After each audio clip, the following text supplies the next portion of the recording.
नमस्कार, प्रदेश के चर्चित डिबेट शो आज की फाइट में आपका स्वागत। मैं हूं आपके साथ हेमंत कुमार।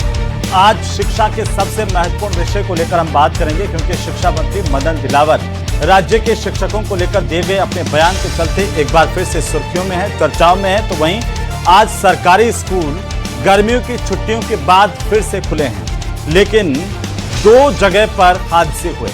बीकानेर के श्री डोंगरगढ़ इलाके में तोलियासर गांव में गवर्नमेंट सीनियर सेकेंडरी स्कूल के कमरे की छत टूटी देख करके बच्चे सहम गए। सुबह सुबह जब स्कूल गए तो और फिर उसके बाद ग्रामीणों ने मौके पर इकट्ठा होकर के बच्चों को वापस से घर भेज दिया। ऐसा ही कुछ करौली इलाके में सरकारी स्कूल में हुआ, वहां पर भी सरकारी इमारत टूटी, लेकिन ये सब बच्चों की गैर मौजूदगी में हुआ। इसलिए भगवान का शुक्रिया अदा कीजिए कि कोई बड़ा हादसा नहीं हुआ, वरना बड़ा हादसा हो सकता था। लेकिन सवाल यह कि आखिरकार जो मंत्री जी अपने बयान के माध्यम से संदेश दे रहे हैं, उससे शिक्षा व्यवस्था सुधरे या फिर किसी और तरीके से शिक्षा व्यवस्था सुधरेगी।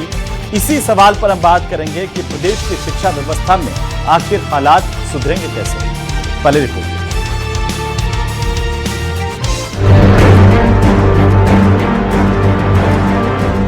राजस्थान के शिक्षा मंत्री मदन दिलावर एक बार फिर चर्चा में है।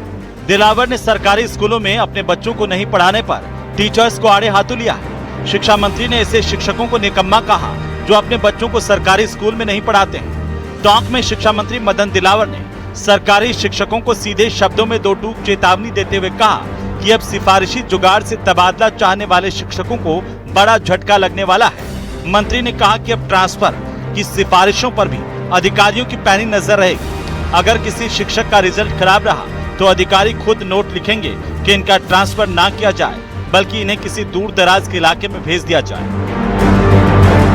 रिजल्ट कम रहा तो मेरे को लिख के देंगे, दिलावर जी इसका ट्रांसफर आपने लिखा जमा नहीं करना चाहिए, इसको तुरंत भेजना चाहिए, दूर भेजना चाहिए, तो उसको दूर भेजेंगे। नहीं तो सोचेंगे सतीश जी ने तो हमारी सिफारिश कर दी, कागज दे दिया है, वो काम हो जाएगा। संभव नहीं है। सोचेंगे चंद्रवीर जी ने तो कागज पकड़ा दिया तो काम पक्का है। ऐसा नहीं है। यदि आपका काम ठीक नहीं होगा तो हम भी आपके लिए ठीक काम नहीं करेंगे। शिक्षा मंत्री मदन दिलावर ने सख्त लहजे में कहा कि विद्यार्थियों के 80 में से 40 नंबर से कम आने पर गुरुजी की खैर नहीं होगी, उनसे पूछताछ होगी, उनका निलंबन भी हो सकता है, इंक्रीमेंट रोका जा सकता है और दूर दराज ट्रांसफर भी हो सकता है। लेकिन 80 में से 40 नंबर से कम आए बच्चे के तो तुमसे पूछताछ होगी। ज्यादा कम नंबर आए तो निलंबित किया जा सकता है, इंक्रीमेंट रोका जा सकता है, दुरुस्त ट्रांसफर किया जा सकता है। कांग्रेस ने सरकार पर निशाना साधते हुए कहा कि प्रदेश में शिक्षा व्यवस्था पूरी तरह अव्यवस्थित हो चुकी है। शिक्षा के क्षेत्र में बढ़ावा कैसे हो, नए स्कूल कैसे खोले जाए और सारे बच्चे सरकारी शिक्षा लेने की आतुर हो तो नामांकन बढ़े, इस बारे में यदि बात करें तो समझ में आता है। लेकिन शिक्षकों पे दोष डालना, शिक्षिकाओं पे टिप्पणी करना, यह उनकी आदत बन गई है।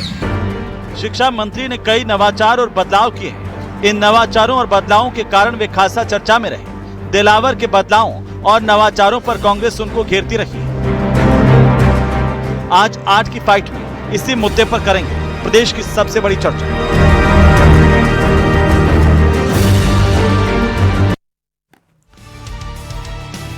शिक्षा मंत्री के बयान को लेकर के तरह तरह की बातें की जा सकती है, अलग अलग नजरिए से देखा जा सकता है, लेकिन एक नज़र में शिक्षा मंत्री बात तो सही कह रहे हैं।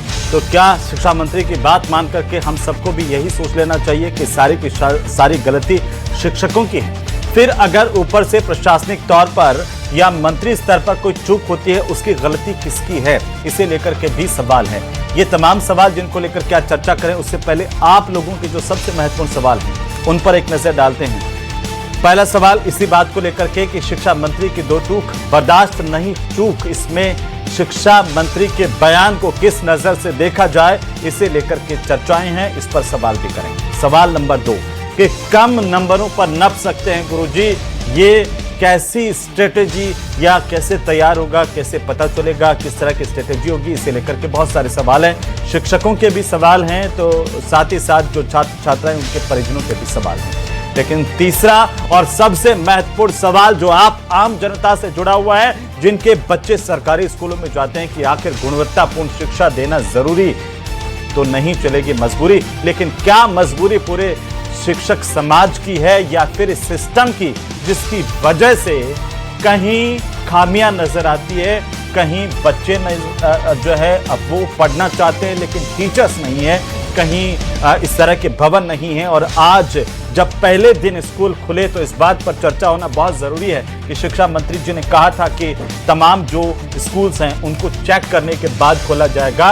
अगर कोई भवन जर्जर है और बच्चों के हिसाब से हादसे हो सकते हैं तो उसे नहीं खोला जाएगा, बच्चों को दूर रखा जाएगा।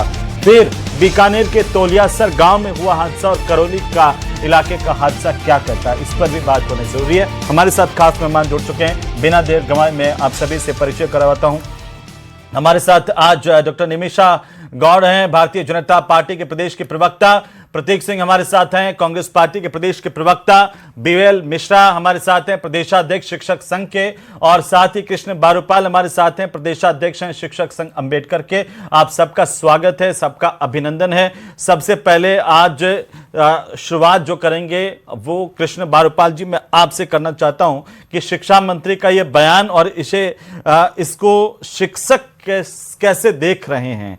क्या शिक्षा मंत्री जो कह रहे हैं कि सब शिक्षक जो है वो अपने बच्चों को सरकारी स्कूल में पढ़ाएं, उनका रिजल्ट जिम्मेदारी तय करे, सिर्फ ट्रांसफर के बारे में बात नहीं हो, शिक्षा व्यवस्था सुधरे। आपका शिक्षक संघ शिक्षक क्या सोच रहे हैं? एक एक मिनट के ओपनिंग कमेंट, उसके बाद चर्चा खोलेंगे। शुरू हो जाइए जी। धन्यवाद। देखिए सर, शिक्षा व्यवस्था पे चर्चा करना और सुधार का स्वागत होना चाहिए, जिसका हम स्वागत करते हैं। एक शिक्षक को क्या करना चाहिए, इस बात को लेकर भी अपने को बात करनी है कि एक शिक्षक की जो जगह है वो विद्यालय में, क्लासरूम में बच्चों के सामने ब्लैक बोर्ड पे होती है। उससे बाद उसके जो गैर शैक्षणिक कार्य है उसे वहां से हटाने के लिए जो गैर शैक्षणिक कार्य दिए जा रहे हैं उन पे भी विचार करना पड़ेगा। आज अगर हम बात करें प्राइवेट स्कूल की और गवर्नमेंट स्कूल्स की, कि हमें विद्यार्थी प्राइवेट स्कूल्स की ओर क्यों जा रहा है, इन मुद्दों पे विचार करना पड़ेगा। आज व्यवस्थाओं की बात करें, भौतिक सुविधाओं की बात करें, तो कौन ऐसा अभिभावक होगा जो अभाव में अपने विद्यार्थियों को भेजना चाहेगा।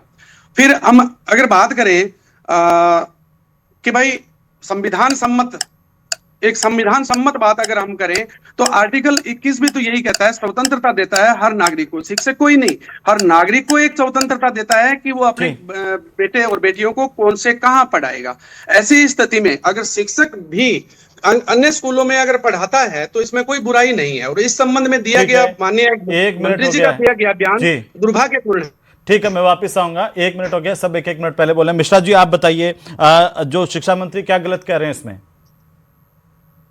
हेमंत जी, सभी विद्वान पैनलिस्ट को मेरा नमस्कार, आपको भी प्रणाम। मैं माननीय शिक्षा मंत्री हमारे विभाग की मुखिया हैं और उनको ये अधिकार है कि शिक्षा की गुणवत्ता में कैसे सुधार हो, विद्यालयों में कैसे सुधार हो, विद्यार्थियों का परीक्षा परिणाम कैसे सुधरे, शिक्षक अपने कर्तव्य निष्ठा का पालन किस प्रकार से बेहतरीन करें, इस पर मंथन करना, चिंतन करना, प्रशासनिक दृष्टि से प्रशासनिक व्यवस्था को लागू करना शिक्षा मंत्री जी के अधिकार क्षेत्र में आता है।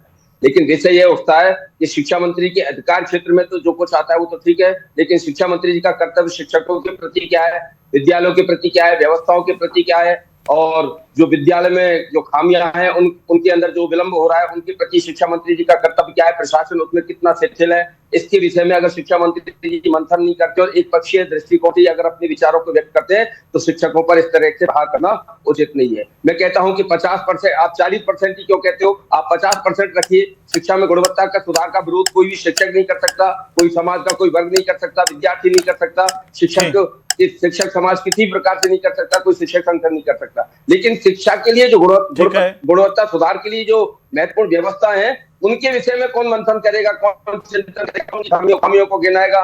ठीक है मिश्रा जी, हो गया 1 मिनट। शिक्षा मंत्री जी हमारे हो गया 1 मिनट। प्रतीक जी जल्दी से बताइए कि क्यों कांग्रेस पार्टी कह रही है कि शिक्षा का बंटाधार हो गया। शिक्षा मंत्री तो कह रहे हैं कि आज जो रिजल्ट बता रहे हैं वो सरकारी स्कूलों के बेहतर रिजल्ट हैं, प्राइवेट स्कूलों से ज्यादा अच्छे अंक लेकर के बच्चे आ रहे हैं, पढ़ाई ज्यादा अच्छे तरीके से हो रही है। बोलिए। हेमंत भाई, पढ़ाई अच्छी हो रही है तो वो बच्चों के ऊपर है, क्योंकि शिक्षा मंत्री तो आप देखिए कि हमेशा सिर्फ अपने बयानों की वजह से चर्चा में रहते हैं। आपको याद होगा कि माननीय हाईकोर्ट ने भी राजस्थान ने कहा था कि भाई सरकार को अपनी मौज मस्ती के लिए तो आपके पास पैसा है, लेकिन स्कूलों के जो जर्जर होती बिल्डिंग है उसके लिए पैसा नहीं है। और आज ही देखिए आपकी गंगानगर और करौली, बीकानेर और करौली में किस तरीके से जो बिल्डिंगें गिर गई है। आप वो जो स्कूल के नीचे दब करके बच्चे मर गए थे, आपको याद होगा झालावाड़ के अंदर एक किस्सा आया था। तो उन अधिकारियों के ऊपर आज तक बताइए किसके खिलाफ कोई कार्रवाई हो गई, किसको सजा हो गई? क्योंकि गरीब का बच्चा मरता है तो किसी को कोई परवाही नहीं होती, शिक्षा मंत्री को कोई परवाही नहीं है। भाई शिक्षा मंत्री को अगर ये है कि शिक्षक अपने बच्चों को पढ़ाएं तो शिक्षा मंत्री पहले अपने बच्चों को पढ़ाएं, सारे मंत्री अपने बच्चों को सरकारी स्कूलों में डालें, और मोस्ट प्रोबेबली सारे अधिकारी आईएएस आईपीएस, तब जाकर के शिक्षा का स्तर सुधरेगा। ये आप ये मत करिए कि भाई शिक्षक को इतना सारा आप काम और सारी चीजें दे देते हैं, जो गैर शैक्षणिक जो और सारा काम है वो तो हटाइए पहले उनकी तरफ से। आप उन शिक्षा की गुणवत्ता बढ़ाए और बढ़ाएंगे, इसका कोई विरोध नहीं करता, लेकिन उनपे से जो बाहर है वो तो हटाइए कम से कम। जी निमिषा जी, गुड़ खाए गुलगुलों से परहेज, अच्छी बात है। टीचर्स के ऊपर बैरियर होने चाहिए, उनके ऊपर उनकी जिम्मेदारी तय होनी चाहिए, रिजल्ट के आधार पर पता लगना चाहिए, लेकिन ये भवन जो गिर रहे हैं इसकी भी कोई जिम्मेदारी लेगा कि स्कूलों के अंदर व्यवस्थाएं नहीं हैं। और आप ये बताइए, आज जो हादसा हुआ है, अगर बच्चे वहां होते तो क्या हालत होते? वो टूटी हुई कुर्सियां और फर्नीचर देख के हम अंदाजा लगा सकते हैं। ऐसा अनसेफ पीडब्ल्यूडी पहले ही कह चुका था कि यह बिल्डिंग अनसेफ है, उसके बावजूद वहां पर खुला, बच्चे गए, तो ये तो शिक्षा मंत्री की चूक हुई ना, उन पर भी कार्रवाई होनी चाहिए। देखिए हेमंत जी, राजस्थान के अंदर कांग्रेस के शासन काल से बने हुए विद्यालयों की जर्जर अवस्था को सुधारने के लिए भारतीय जनता पार्टी की सरकार लगातार संवेदनशीलता के साथ कार्य कर रही है और 2000 विद्यालयों के भवनों के मरम्मत के लिए 175 करोड़ रुपए पास ऑन हो चुके हैं और लगातार कार्य चल रहा है। और आप देखिए, राजस्थान में प्राथमिक शिक्षा के स्तर पर ही शिक्षा का स्तर सुधरे, इसके लिए मुख्यमंत्री शिक्षित राजस्थान अभियान मिश्रा, जो कि राजस्थान में न्यू एजुकेशन पॉलिसी 2020 के प्रॉपर इम्प्लीमेंटेशन के लिए कार्यरत है। इसी के तत्वाधान में लर्निंग आउटकम में सुधार, डिजिटल निगरानी, ड्रॉप आउट में कमी, ये सब सघन अभियान शुरू हो चुके हैं राजस्थान में।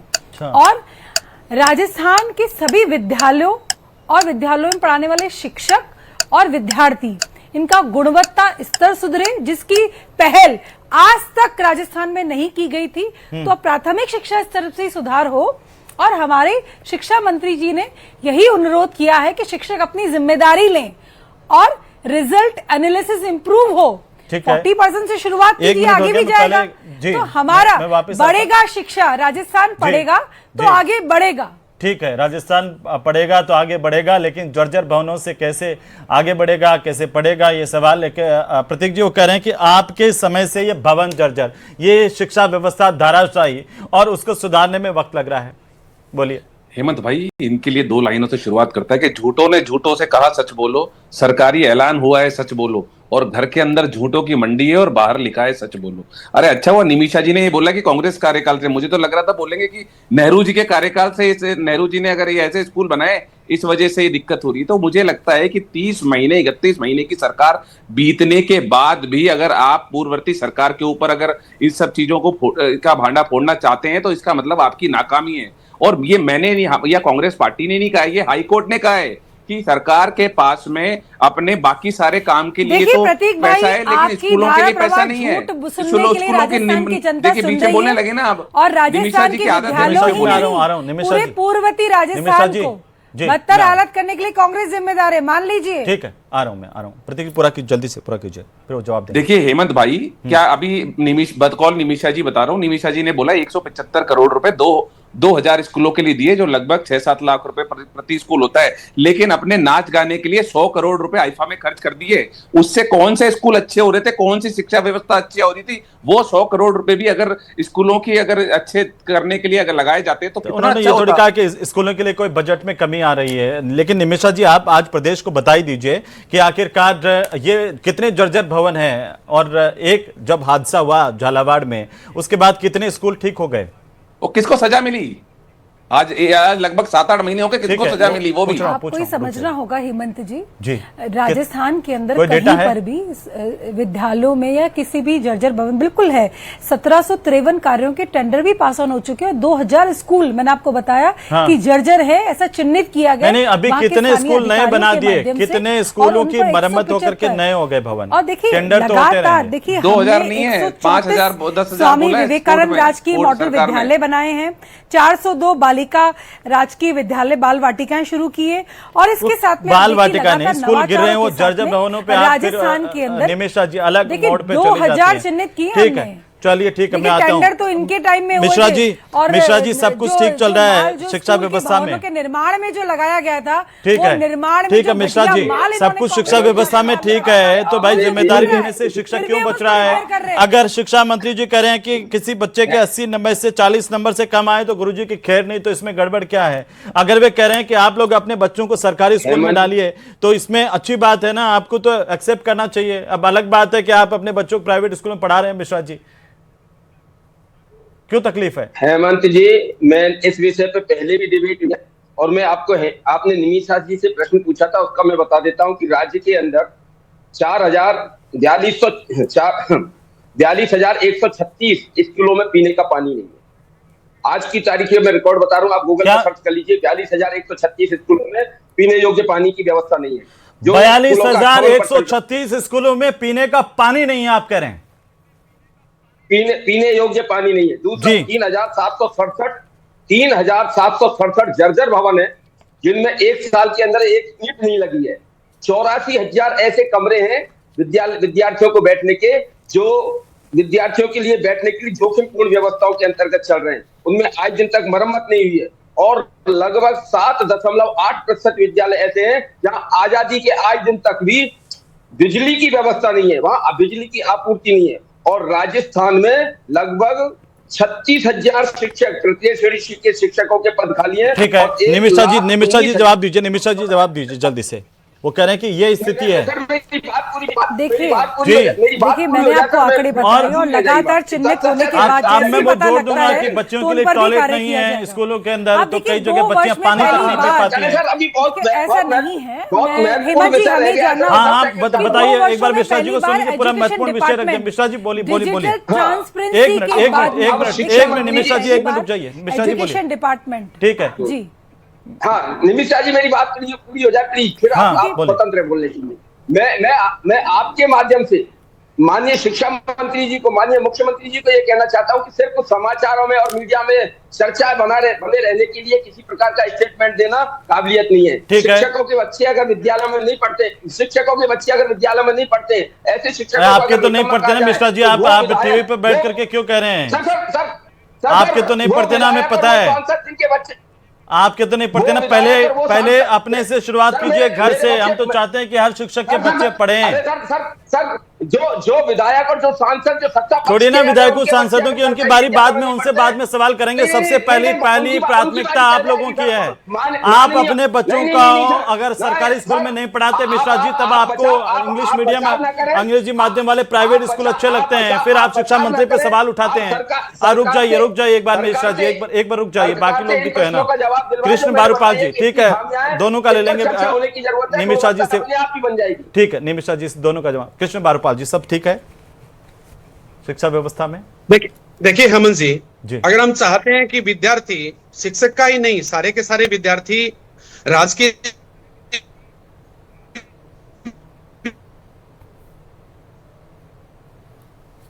तो हमें आपकी आवाज नहीं आ रही है, नेटवर्क आपका विवेकानंद से तुलना करनी पड़ेगी जी, महात्मा गांधी विद्यालय से तुलना करनी पड़ेगी अपने को जी, कि अगर हम सही वातावरण दे पाए, अगर सही व्यवस्थाएं दे पाए, तो मैं सोचता हूं कि शिक्षक ही नहीं, आम जो गार्जियन है उसका बच्चा भी राजकीय विद्यालय की ओर मूव होगा, निश्चित रूप से मूव होगा। लेकिन आज अगर हम विद्यालयों में देखते हैं, आज क्या सेकंड ग्रेड के आधे से ज्यादा माननीय महोदय, आधे से ज्यादा सेकंड ग्रेड के पद आज विद्यालयों में खाली पड़े हैं।